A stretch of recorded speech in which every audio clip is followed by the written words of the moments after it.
नमस्कार। आज हम परमाणु की संरचना के बारे में पढ़ेंगे। अध्याय 3 के अंदर हम पढ़ चुके हैं कि जो भी पदार्थ होता है वो पदार्थ परमाणु और अणुओं से मिलकर बना होता है। डाल्टन ने परमाणु की परिभाषा स्पष्ट की थी अध्याय 3 में कि ऐसा छोटे से छोटा पदार्थ का वह अंश जिसको हम विभाजित नहीं कर सकते हैं वह परमाणु।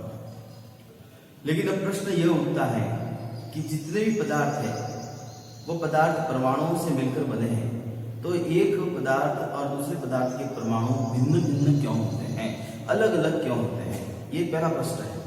और दूसरा प्रश्न है, वास्तव में परमाणु अविभाज्य है क्या, जो डाल्टन ने बताया था, या फिर उसके अंदर और अन्य कण भी समाहित होते हैं। डाल्टन ने जो बताया था परमाणु अविभाज्य है और यह अविभाज्य कण ही परमाणु कहलाता है, तो क्या वास्तव में वह अविभाज्य कण ही परमाणु है या उसके अंदर अन्य प्रकार के और कोई कण मिले हुए होते हैं? इन्हीं प्रश्नों का उत्तर हम इस अध्याय परमाणु की संरचना यानी कि परमाणु संरचना में हम पढ़ेंगे। डाल्टन की जो बात बताई गई थी, उस डाल्टन की बात बताने के बाद से ही वैज्ञानिकों में कौतूहल का विषय बना परमाणु के विषय में जानने के लिए। और 19वीं शताब्दी के अंत तक वैज्ञानिक यह जानने का प्रयास कर रहे थे कि परमाणु किससे बना है और उसके अंदर के गुण कौन कौन से होते हैं। और उसी को आधार बनाते हुए कई वैज्ञानिकों ने अपने अपने मतों को, अपने अपने मॉडलों को उन्होंने प्रस्तुत किया, जिसके बारे में हम इस अध्याय के अंदर पढ़ेंगे। पदार्थ के अंतर्गत पदार्थ की आवश्यकता होती है।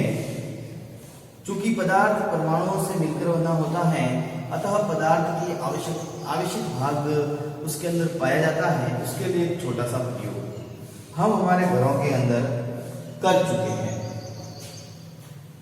हमारा ये छोटा सा प्रयोग हम अपने कक्ष में भी करते होंगे। छोटा सा प्रयोग यह है कि आपने एक छोटी सी कंघी ली, उस कंघी को अपने सूखे बालों में घुमाया। सूखे बालों में घुमाने के पश्चात आपने कागज के छोटे छोटे टुकड़े करके टेबल पे रखे और सूखी कंघी को रगड़ने के पश्चात उस कागज के टुकड़ों के पास लाया। कागज के टुकड़े उसकी ओर क्या हो जाते हैं, आकर्षित हो जाते हैं। यानी कि आपने जब सूखी बालों के अंदर कंघी को घुमाया, यानी कि घर्षण करवाया, घर्षण करवाने पर उसके अंदर आवेश उत्पन्न हुआ और वो आवेश उन कागज के टुकड़ों को अपनी ओर आकर्षित करता है। तो वास्तव में पदार्थों के अंदर यह आवेश कहां से आया? कंघी भी पदार्थ थी, कागज भी पदार्थ है, तो उनके अंदर यह आवेश की उत्पत्ति कैसे हुई? वैज्ञानिक इस और जो है उनका ध्यान आकर्षित हुआ कि वास्तव में पदार्थ में आवेश उत्पन्न हुआ, तो यह आवेश घर्षण के कारण उत्पन्न हुआ। लेकिन घर्षण के कारण उत्पन्न होने की स्थिति में जो आवेश के उत्पन्न होने का प्रभाव था, वो प्रभाव उस पदार्थ के अंदर ही क्यों उत्पन्न हुआ? अगर हम दो गुब्बारों को हमारे सूखे बालों में रगड़ें और फिर उनको पास में लाएं, तो आपस में आकर चिपक जाएंगे, क्योंकि उनके अंदर आवेश होगा, वो भी एक पदार्थ है। तो इस पूरी प्रक्रिया को जानने के पश्चात वैज्ञानिकों ने यह अनुमान लगाया कि जो परमाणु है वो आवेशित भागों से मिलकर बना होता है। यानी कि परमाणु के अंदर आवेशित कणों की उपस्थिति होती है, जो घर्षण के कारण उद्दीपित हो जाते हैं और उद्दीपित होकर किसी अन्य वस्तु को अपनी ओर आकर्षित करते हैं। यानी कि उसके अंदर आवेश मौजूद होता है। आवेश मौजूद होता है तो उस परिस्थिति के अंदर परमाणु की अविभाज्यता पर प्रश्न उठता है कि परमाणु अविभाज्य है। 19वीं शताब्दी में वैज्ञानिकों ने इन्हीं प्रयोगों के आकलन पर बताया कि परमाणु विभाज्य कण है, जो आवेश अपने अंदर समाहित रखता है। यानी कि आवेशों की उपस्थिति होते के कारण परमाणु की विभाज्यता होती है, अतः परमाणु विभाजित होकर अपने अलग अलग आवेशों में विभक्त होता है और उन्हीं आवेशों के प्रभाव के कारण वह किसी अन्य वस्तु को अपनी ओर क्या करता है, आकर्षित करता है। यह परमाणु के संदर्भ में कही गई बात थी। तो यहाँ पर डाल्टन की विचारधारा को बहुत बड़ा आघात लगा, क्योंकि 19वीं शताब्दी के अंतर्गत इन कई वैज्ञानिकों ने उस परमाणु की अविभाज्यता को नकार दिया और बताया कि परमाणु विभाज्य कण है और विभाज्य कण आवेशित भागों से मिलकर बना है। इसकी उपस्थिति को पूरा करने के लिए आवेशित भाग इलेक्ट्रॉन की मौजूदगी जे टॉमसन ने बता दी थी। जे टॉमसन ने बताया था कि परमाणु के अंतर्गत इलेक्ट्रॉन आवेश के रूप में उसके अंदर मौजूद रहता है। और सन 1886 में एक वैज्ञानिक हुए हैं जिनका नाम था ई गोल्डस्टीन नामक वैज्ञानिक ने केनाल रे का आविष्कार किया और केनाल रे में कई प्रकार के आवेशों की स्थिति को उन्होंने महसूस किया। उन केनाल रे में निकले हुए जो आवेश थे वो थोड़े आकर्षण में प्रबलता रखते हुए थे, अतः इन्होंने उन कणों को उस परमाणु में उपस्थित धन आवेशित कण कहा और इन धन आवेशित कण का बाद में नाम प्रोटॉन दिया गया। यानी कि परमाणु विभाज्य है और विभाज्य परमाणु के अंदर दो कण होते हैं। एक कण है जिसका नाम है इलेक्ट्रॉन और दूसरा कण है जिसका नाम है प्रोटॉन। ये दोनों कण अपरमाणु कण कहे जाते हैं जो पदार्थ के अंदर उपस्थित होते हैं। जब घर्षण की प्रक्रिया होती है तब इन्हीं कणों के अंदर विभाज्यता उत्पन्न होती है, जिसके कारण से ये अन्य कणों को, अन्य पदार्थों को अपनी ओर आकर्षित करते हैं। धनावेशित भाग प्रोटॉन और ऋणावेशित भाग इलेक्ट्रॉन कहा गया। इलेक्ट्रॉन के मुकाबले प्रोटॉन 2000 गुना अधिक आकर्षण रखता था, अतः परमाणु में सबसे अधिक जो भाग है वो सबसे अधिक भाग प्रोटॉन के रूप में उसके नाभिक में उपस्थित होता है। प्रोटॉन को एक इकाई के रूप में लिखा जाता है। प्रोटॉन का द्रव्यमान एक इकाई होता है, इसके अंदर आवेश +1 होता है। इलेक्ट्रॉन का द्रव्यमान नगण्य होता है और इसका आवेश -1 के रूप में लिखा जाता है। यानी कि इसके ऊपर आवेश ऋणात्मक 1 होता है, प्रोटॉन पर आवेश धनात्मक 1 होता है और इसका द्रव्यमान एक इकाई होता है, इसका द्रव्यमान नगण्य होता है। अतः परमाणु की जो स्थिति है उस परमाणु की स्थिति में वैज्ञानिकों ने 19वीं शताब्दी में डाल्टन की विचारधारा को नकारते हुए बताया कि परमाणुओं में भी परमाणु के आपस में जुड़ने से पदार्थ का निर्माण होता है और उन पदार्थों में अपरमाणु कण इलेक्ट्रॉन और प्रोटॉन की उपस्थिति होती है, जिसके तहत वह अपने कार्य को संपादित करते हैं।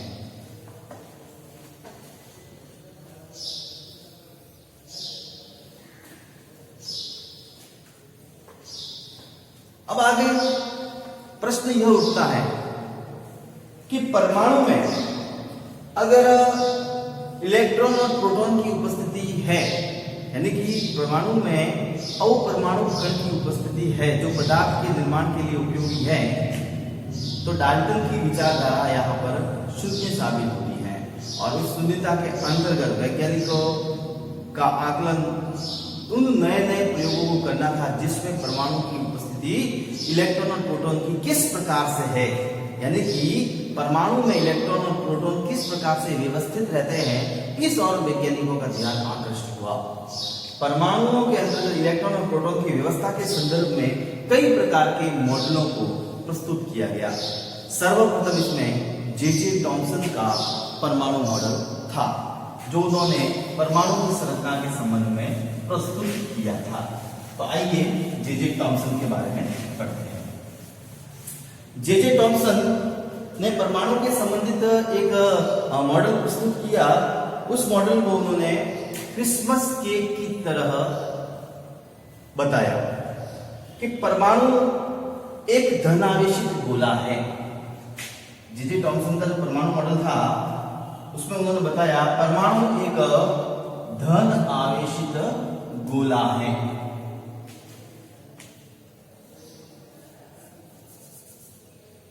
जे टॉमसन का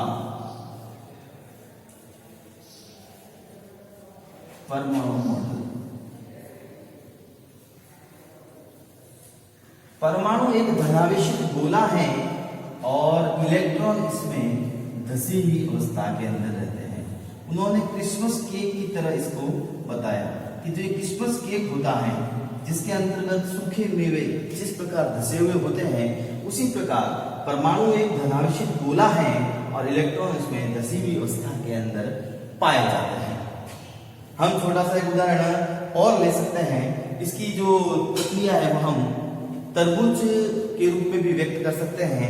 तरबूज को हम काट कर देखेंगे, जो लाल वाला भाग है वो लाल वाला भाग जो धनावेशित वाला भाग है और उसके अंदर जो बीज धसे हुए हैं वह बीज इलेक्ट्रॉन की भांति उसमें कार्य कर रहे हैं। परमाणु मॉडल के संदर्भ में जे.जे. टॉमसन का यही मत था कि यह जो गोला है परमाणु एक धनावेशित गोला है, इसका जो आवेश है वो धनावेश है, गोले का आवेश जो है वो धनावेश है और इलेक्ट्रॉन उसमें धसी हुई अवस्था के अंदर रहते हैं। और इसी के आधार पर उन्होंने यह बात बताई थी कि परमाणु के अंदर जो धनावेशित वाला भाग है और ऋणावेशित वाला भाग है, दोनों यानी कि जो धनावेश जो उन्होंने गोले के संदर्भ में बताया था और ऋणावेश जो धसी हुई अवस्था के अंदर इलेक्ट्रॉन के रूप में बताया है, धनावेश और ऋणावेश दोनों परिमाण में, परिमाण का मतलब होता है मात्रा में क्या होते हैं, समान होते हैं और मात्रा में समान होते हैं। अतः जो परमाणु हैं वो परमाणु विद्युत उदासीन होता है, विद्युत उदासीनता की स्थिति होती है, क्योंकि धनावेश और ऋणावेश दोनों ही मात्रा में यानी परिमाण में समान होंगे और परिमाण में समान होंगे तो वह जो परमाणु है वो उदासीनता की स्थिति को निरूपित करेगा, क्योंकि ऋणावेशित वाला भाग इलेक्ट्रॉन और धनावेशित वाला भाग जो गोले के स्वरूप में उन्होंने बताया है प्रोटॉन के रूप में, ये दोनों ही एक मात्रात्मक रूप में आवेशों के अंतर्गत जब बराबर होते हैं और बराबरता की स्थिति उसको विद्युत उदासीन बनाती है। तो जे.जे. टॉमसन के परमाणु मॉडल से इसकी विद्युत उदासीनता की स्थिति तो स्पष्ट हो रही थी, लेकिन धनावेशित गोला है, इलेक्ट्रॉन उसमें धसे हुए हैं, इस प्रकार की स्थिति का निरूपण सही तरीके से नहीं हो पा रहा था। उदासीनता की स्थिति को तो कई वैज्ञानिकों ने मान लिया, लेकिन इसकी जो स्वरूप की स्थिति है उसको नहीं मान पाए। इसके लिए अन्य वैज्ञानिकों ने अपने कई मॉडल को प्रस्तुत किया। रदरफोर्ड का परमाणु मॉडल, रदरफोर्ड का परमाणु मॉडल जे.जे. टॉमसन के बाद दिया गया है। अर्नेस्ट रदरफोर्ड यह जानने के उत्सुक थे कि इलेक्ट्रॉन परमाणु के भीतर किस प्रकार से व्यवस्थित रहते हैं, किस प्रकार से इलेक्ट्रॉन परमाणु के भीतर अपनी क्रियाओं को संपादित करते हैं। ये उनकी जानने की उत्सुकता थी, इसी कारण से उन्होंने अपना पूरा परमाणु मॉडल प्रस्तुत किया। उन्होंने अपने परमाणु मॉडल के लिए सोने की पन्नी, जैसा कि चित्र में आपको दिख रहा होगा, और अल्फा कणों का चुनाव किया। यानी कि दो प्रकार की स्थिति उन्होंने ली। एक तो थी सोने की पन्नी। सोने की पन्नी इसलिए चुनी क्योंकि वह बहुत पतली परत चाहते थे और इससे पतली परत नहीं मिल सकती थी, यह 1000 परमाणुओं के बराबर मोटी थी। तो पतली परत चाहते थे, इसलिए उन्होंने सोने की पन्नी का चुनाव किया। इसका जो त्रिज्या थी उसकी घात -7 नैनोमीटर के बराबर थी। दूसरा था उन्होंने अल्फा कणों का चुनाव किया। अल्फा कण हीलियम के नाभिक के कण कहे जाते हैं, जिसके अंदर धनावेश होता है।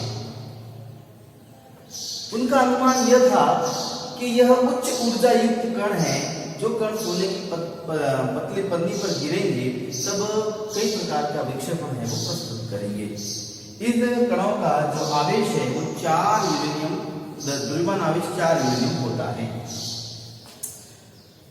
तीसरा था इनका कारण कि सोने की जो पतली पन्नी है वह अल्फा कणों के पर्याप्त ऊर्जा से जो उसके ऊपर प्रेशर पड़ेगा उस प्रेशर को यह झेल नहीं पाएगी, जिसके कारण से बहुत जो अधिक विक्षेपण है वो बहुत अधिक विक्षेपण नहीं होगा, ऐसी उनको आशा थी, क्योंकि अल्फा कण बहुत भारी थे। धनावेश था उनमें। इन भागों को सोचते हुए उन्होंने अपना परमाणु मॉडल प्रस्तुत किया। सोने की पतली पन्नी जो थी, उन पतली पन्नी आपको दिख रही होगी, कलरफुल लाल कलर के जो गोले किए मैंने, सोने की पतली पन्नी है, इनके बीच का जो डॉट डॉट किए हुए भाग है ये इनके नाभिक हैं, और जो तीर किए हुए हैं वो अल्फा कणों की बौछार है। इन्होंने उस सोने की पतली पन्नी पर हीलियम के नाभिक अल्फा कणों को बौछारित किया, वर्षा के रूप में बौछारित किया, और बौछारित करते करते उनको कई प्रकार के अप्रत्याशित परिणाम प्राप्त हुए। आपको दिख रहा होगा चित्र के अंदर कुछ कण सीधे निकल रहे हैं, कुछ कण कोण बनाते हुए निकल रहे हैं, और कुछ कण हैं जिस दिशा से गए थे उसी दिशा के अंतर्गत वापस आए। और ऐसा जब उन्होंने प्रयोगात्मक परीक्षण में देखा तब उनको कुछ ऐसे परिणाम मिले जिनकी उन्होंने आशा नहीं की थी। पहला परिणाम था, तेज गति से चल रहे अधिकांश अल्फा कण सोने की पन्नी से सीधे निकलते, जिनकी उन्होंने आशा नहीं की थी। उन्होंने ये सोचा था कि सोने की पन्नी से जब अल्फा कण टकराएंगे तो टकराने के पश्चात बहुत कम कोण से भी उसका विक्षेपण होगा, ऐसा उनका अनुमान था। लेकिन ऐसा संभव नहीं हुआ। अधिकांश ऐसे कण थे जो ऐसे कण सीधे ही सोने की पन्नी से निकल गए। दूसरी स्थिति थी, कुछ अल्फा कण हैं वो पन्नी के द्वारा बहुत कम कोण पर विक्षेपित हुए, जो उनकी आशा नहीं थी। इतना कम कोण की भी उनको आशा नहीं थी, और अधिकता की भी आशा नहीं थी, बीच वाली स्थिति की आशा थी। लेकिन वो बीच वाली स्थिति जो उनकी आशा थी, उस आशा के अनुरूप उनको परिणाम प्राप्त नहीं हुए। कुछ कण थे तो पन्नी से कुछ कम कोण पर विक्षेपित हुए, जैसा कि आपको चित्र में दिख रहा होगा। एक यहाँ से टकराया पुनः निकला, दूसरा यहाँ से टकराया पुनः निकला। इस प्रकार से बहुत कम कोण से बहुत कम कण वो है विक्षेपित हुए। और तीसरा जो अंतिम आंसर उनको प्राप्त हुआ वो यह था कि प्रत्येक 12,000 कण, जब अल्फा कण के 12,000 कण गिरे, उसमें से एक कण ऐसा था जो जिस दिशा से गया था उसी दिशा के अंतर्गत पुनः वापस लौट आया। यह परिणाम एक ऐसे परिणाम थे जिनकी उन्होंने आशा नहीं की थी। यानी कि उनको ये अप्रत्याशित परिणाम इसलिए मिला कि अगर मान लो हम कोई बम का गोला, तोप का गोला है, वो किसी टिश्यू पेपर पे गिराए और वो टकराने के पश्चात पुनः हमको आकर चोट पहुंचाए, ऐसे परिणाम रदरफोर्ड को प्राप्त हुए। यानी कि अगर बम का गोला टिश्यू पेपर पर गिरेगा, टिश्यू पेपर पूरा तहस नहस होना चाहिए, लेकिन ऐसा नहीं होता। वो उससे टकराकर पुनः हमारी ओर आकर हमको नुकसान पहुंचाता है। यही स्थिति सोने की पतली पन्नी पर जब उन्होंने अल्फा कणों को पहुंचा की तब उनको यह प्राप्त हुई। एक साधारण प्रयोग के द्वारा इसको समझते हैं। कोई बच्चा है जिसके सामने दीवार पर एक जाली लगी हुई है, उन जाली के अंदर बीच में थोड़े छोटे छोटे छेद हैं, आंखें खुली हैं, उसको गेंद से वहां पर प्रहार करने को कहा जाता है। जब वो गेंद से प्रहार करता है तब अधिकांश 10 बार प्रहार करेगा तो 8 बार 9 बार 7 बार उसको उस जाली से टकराने की ध्वनि सुनाई देगी। अब उसको कहा जाता है उसकी आंख पर पट्टी बांधी जाएगी, उसके बाद उसको प्रहार करना है। जब आंख पर पट्टी बांधी जाती है तब वो प्रहार करता है। उस प्रहार करने की स्थिति में ध्वनि कहीं कहीं सुनाई देती है, लेकिन अधिकांश ऐसी स्थिति होती है जब उन गोलों से होकर वो गेंद है सीधी निकल जाती है, इसकी ध्वनि का उसके कोई प्रभाव नहीं पड़ता। ऐसे ही परिणाम यहाँ पर सोने की पतली पन्नी पर जब अल्फा कणों की बौछार की गई, रदरफोर्ड को ऐसे ही परिणाम प्राप्त हुए, और उन्हीं परिणामों के आधार पर उन्होंने परिणाम को बताया कि परमाणु के परिणाम को उन्होंने बताया कि परमाणु का अधिकांश भाग क्या होता है, खोखला होता है, खाली होता है, क्योंकि अल्फा कण है अधिकांश है वो सीधे ही निकल गए थे। और सीधे निकलने के कारण, जैसे ये सीधे निकल रहे हैं, सीधे निकलने के कारण उन्होंने यह अनुमान लगाया कि परमाणु का अधिकांश भाग, यानी कि परमाणु की ये स्थिति है और परमाणु की स्थिति में अधिकांश जो भाग है वो क्या है, खोखला है। दूसरा भाग उन्होंने बताया था परिणाम के रूप में कि बहुत कम कण अपने मार्ग पर विक्षेपित हुए। बहुत कम कण, यानी कि ज्यादा कण नहीं, बहुत कम कण अपने मार्ग को विक्षेपित का मतलब कोण बनाते हुए निकले, यानी कि बहुत कम कण अपने मार्ग पर विक्षेपित हुए, जिससे ये ज्ञात हुआ कि परमाणु में धनांशित भाग बहुत कम है। यानी कि अल्फा कण धनांशित थे और धनांशित कण उच्च ऊर्जा युक्त होते हैं, तो इस परमाणु के अंदर भी उच्च ऊर्जा युक्त ऐसा कोई भाग था जो उस कणों को वापस प्रसारित करने का कार्य कर रहा था, और बहुत कम कण बहुत कम कोण पर विक्षेपित हुए। अतः उन्होंने ये परिणाम निकाला कि परमाणु के अंदर धनांशित भाग बहुत कम होता है, अधिकांश भाग खाली होता है, बहुत कम भाग पर धनांशित भाग पाया जाता है। बहुत कम कण 180 डिग्री पर विक्षेपित हुए, बहुत कम अल्फा कण थे जो 180 डिग्री पर विक्षेपित हुए, परमाणु का जो पूर्ण धनावेशित भाग और उसका जो द्रव्यमान है वो द्रव्यमान परमाणु के भीतर बहुत कम आयतन में सीमित है, ऐसा उन्होंने परिणाम निकाला। यानी कि 180 डिग्री पर बहुत कम कण है जो वापस प्रसारित हुए। 180 डिग्री का मतलब है जिस दिशा से गए थे उसी दिशा के अंदर बहुत कम कण प्रसारित हुए, और उन्होंने यही अनुमान लगाया कि परमाणु के भीतर जो धनावेशित वाला भाग और द्रव्यमान है वो बहुत कम आयतन में सीमित है। अतः उन्होंने परमाणु के संदर्भ में उन्होंने पूरी स्थिति बताई कि परमाणु का अधिकांश भाग खाली होता है और उसका जो धनावेश वाला भाग है उसके मध्य स्थित नाभिक के अंदर स्थित रहता है। और इसी प्रयोगों के आधार पर उन्होंने परमाणु के संरचना के संदर्भ में पूरा निष्कर्ष निकाला, और निष्कर्ष ये था पूरे प्रयोग के आधार पर कि परमाणु का जो केंद्र है वह धनावेशित होता है, जिसे नाभिक कहा गया। ये परमाणु है, इस परमाणु का जो केंद्र है ये धनावेशित वाला भाग है, जिसको उन्होंने ये धनावेशित है क्योंकि अधिकांश कण यहीं से उनको प्रसारित होते हुए मिले थे, और धनावेशित वाला भाग है जिसको उन्होंने क्या कहा, नाभिक कहा। यानी कि परमाणु के केंद्र में नाभिक होता है और इस नाभिक के अंदर धनावेशित भाग है वो मौजूद होता है। अतः एक परमाणु का लगभग संपूर्ण द्रव्यमान है वो इस नाभिक के अंदर स्थित होता है, नाभिक के अंदर मौजूद होता है। दूसरा उन्होंने बताया कि इलेक्ट्रॉन उस नाभिक के चारों ओर निश्चित कक्षाओं में चक्कर लगाते हैं। एक निश्चित कक्षाओं में इसके चारों ओर निरंतर चक्कर लगाते हैं, वो उन्होंने बताया। इलेक्ट्रॉन है वो निश्चित दिशाओं के अंदर, निश्चित भाग के अंदर विविध कक्षाओं में नाभिक के चारों ओर चक्कर लगाते हैं। दूसरा निष्कर्ष उन्होंने यह निकाला। और तीसरा निष्कर्ष था नाभिक का आकार परमाणु के आकार की तुलना में काफी कम था। जो नाभिक का आकार नहीं पूरा परमाणु है, इस परमाणु के आकार की तुलना में नाभिक का आकार है वो बहुत कम मात्रा में था, यानी कि नाभिक बहुत कम मात्रा में था। अतः हम ये कह सकते हैं कि जो नाभिक की त्रिज्या है वो परमाणु की त्रिज्या से, यानी कि ये नाभिक की त्रिज्या परमाणु की त्रिज्या, ये परमाणु है, इस परमाणु में ये नाभिक है, ये नाभिक की त्रिज्या और ये परमाणु की त्रिज्या, परमाणु की त्रिज्या से नाभिक की त्रिज्या 10⁵ गुना छोटी होती है, यानी कि परमाणु की त्रिज्या 10⁵ गुना बड़ी होती है। अतः नाभिक पूरा धनावेशित वाला भाग है जहां पर पूरे परमाणु का द्रव्यमान है वो निहित रहता है, जिसको उन्होंने नाभिक कहा। और बाकी का अधिकांश भाग खोखला है जिसमें इलेक्ट्रॉन ऋणावेशित वाला भाग उसके चारों ओर विविध कक्षाओं में चक्कर लगाते हैं। रदरफोर्ड ने अपने परमाणु मॉडल के अंदर ये बात को प्रस्तुत किया। लेकिन कहते हैं रदरफोर्ड ने परमाणु मॉडल की व्याख्या बहुत अच्छी तरीके से की, लेकिन कुछ ऐसे कार्य होते हैं जिसमें कुछ न कुछ कमियां भी होती हैं, और उन कमियों को दूसरे वैज्ञानिकों ने जब इनके मॉडल को देखा समझा तब उनकी कमियों को उन्होंने उजागर किया। यानी कि रदरफोर्ड ने जो अपना मॉडल प्रस्तुत किया था उनमें उन्होंने परमाणु के स्थायित्व की कोई व्याख्या नहीं की थी। परमाणु का स्थायित्व है या नहीं है इसके बारे में उन्होंने नहीं बताया था।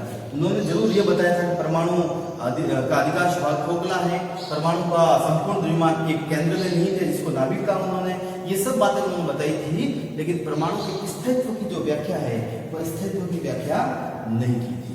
यानी कि कोई भी आवेशित कण गोलाकार कक्ष में त्वरित होगा, और त्वरित होने पर त्वरण की जब स्थिति उत्पन्न होगी, त्वरण आगे की पाठ अध्यायों में त्वरण के बारे में पढ़ेंगे, वेग में परिवर्तन की दर त्वरण कहलाती है। यानी कि जब कोई भी गोलाकार पथ पर गति करेगा तब वह भाग त्वरित होगा। यहाँ पर उन्होंने बताया था कि इलेक्ट्रॉन है वो नाभिक के चारों ओर गोलाकार पथ पर विविध कक्षाओं में चक्कर लगाते हैं, और विविध कक्षाओं में जब चक्कर लगाते हैं तब जब इलेक्ट्रॉन चक्कर लगाएंगे तो वो भाग उसका त्वरित होना ही है, क्योंकि उसके वेग में परिवर्तन होना ही है।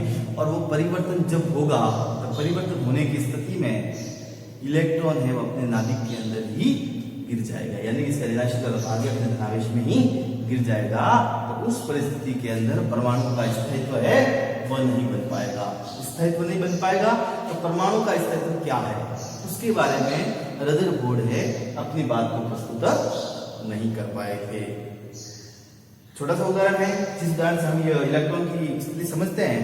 जैसे मान लो कोई व्यक्ति है या कोई प्राणी है, उसको कहा जाए कि किसी के निरंतर चारों ओर चक्कर लगाना है, तो चक्कर लगाए, एक चक्कर व्यवस्थित ऊर्जा से सहित लगा देगा, दूसरा चक्कर और ऊर्जा से लगा देगा, लेकिन जब लगातार चक्कर लगाता जाएगा तो एक समय उसकी ऊर्जा का क्या होता रहेगा, ह्रास होता रहेगा। इलेक्ट्रॉन भी निश्चित पथ पर चक्कर लगा रहे, एक समय ऐसा आएगा जब उसकी ऊर्जा का ह्रास हो जाएगा और उस ऊर्जा का ह्रास होने पर यह इलेक्ट्रॉन घूमते घूमते घूमते घूमते अपने नाभिक के अंदर आकर गिर जाएगा। यह स्थिति परमाणु के स्थायित्व की व्याख्या नहीं करती है। और जब ऊर्जा का निरंतर ह्रास होता रहेगा, ऊर्जा में कमी होगी, तब इलेक्ट्रॉन अपने नाभिक में स्वयं गिर जाएगा। उन्होंने इस बात को पूरा प्रतिपादित नहीं किया था, ये इनके मॉडल की कमी थी और इनकी कमियों को दूर करने के लिए बहुत वैज्ञानिकों ने प्रयास किया और इस प्रयास के अंतर्गत बहुत सारे वैज्ञानिकों ने इनकी कमियों को दूर कर अपने कई प्रयोगों को परमाणु मॉडल के रूप में प्रस्तुत किया।